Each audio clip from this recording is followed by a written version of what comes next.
Now for breaking news, conflicting reports over an apparent accident at the Glilot Junction near Herzliya, north of Tel Aviv, earlier in the afternoon. Police initially confirming that an accident had taken place.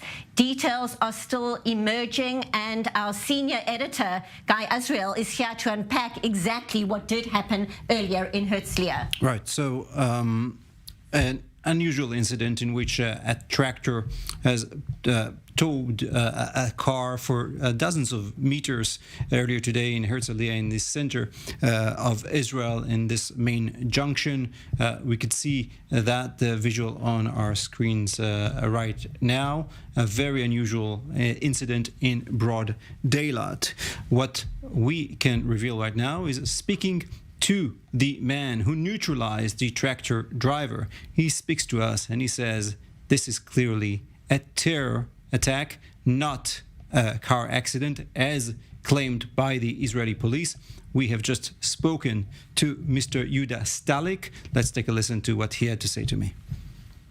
I was planned to drive to the area of the Cinema City on my way to a meeting in the bank. As we drove down south, there was a U-turn where you could go back towards the northern road, towards the Cinema City. I stood in the traffic light, I made the U-turn, and in the left lane, there is some 200 meters between the different lights. As I approached the next one, I saw on my left side, on the opposite lane, a car standing in the light where a massive tractor hit it in the back. In that moment, I thought to myself, this must be an accident. But then I noticed that all the cars around are standing and the tractor continues to plow into the car. In the opposite lane, within a second, I realized this is either a crazy driver or a terror attack. It's a massive tractor and a very small Lexus car.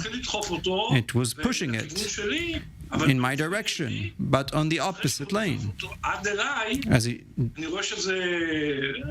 carried it towards me, I saw the driver of the tractor, clearly an Arabic-looking driver. I say to myself, this is probably an attack. I'm armed all the time since the start of the war. I hold a weapon with license. It's on me all the time. I'm part of an emergency team. I also go to the Gaza border very often to help the farmers there.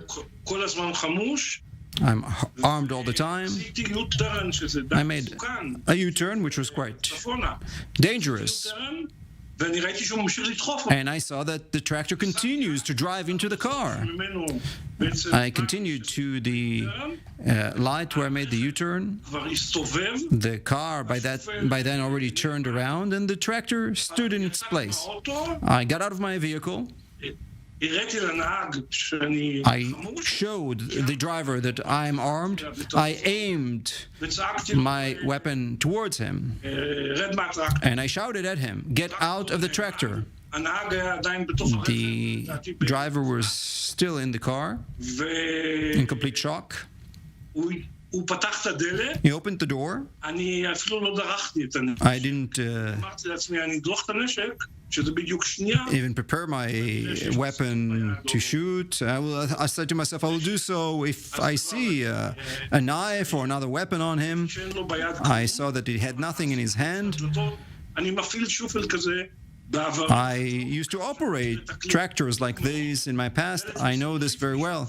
The door is from glass and it's transparent. I saw he had nothing. I called on him to go down.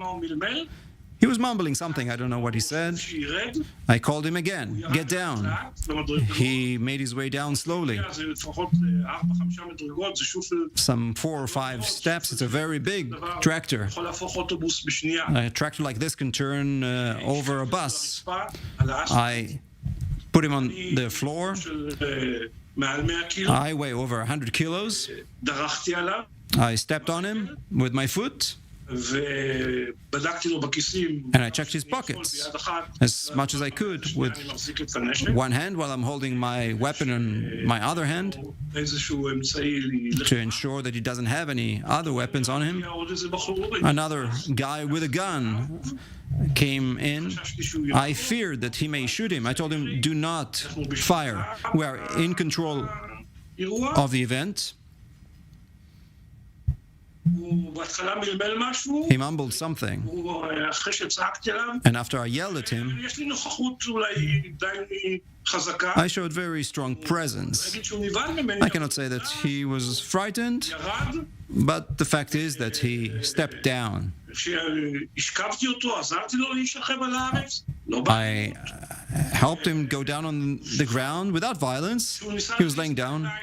When he tried to move his hands, I asked him to stop doing so.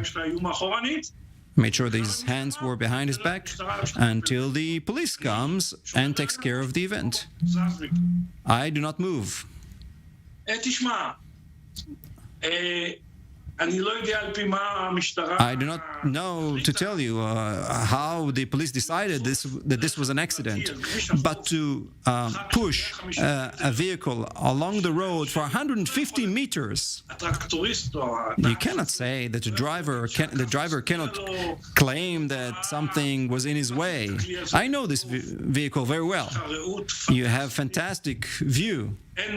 There is no chance. And let's say this was an accident.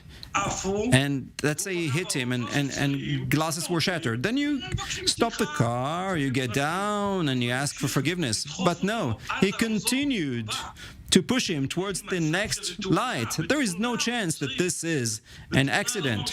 In an accident, you do not continue to drive on.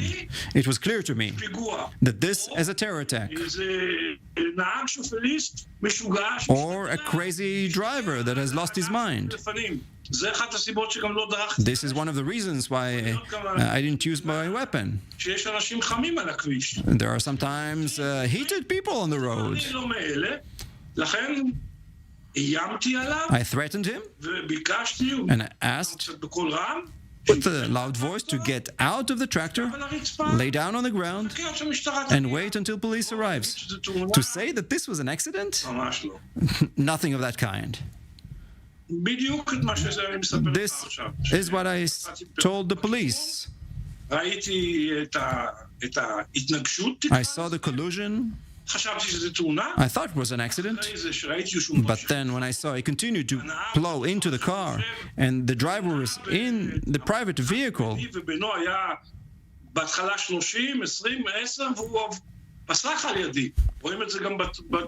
can see it in the visuals.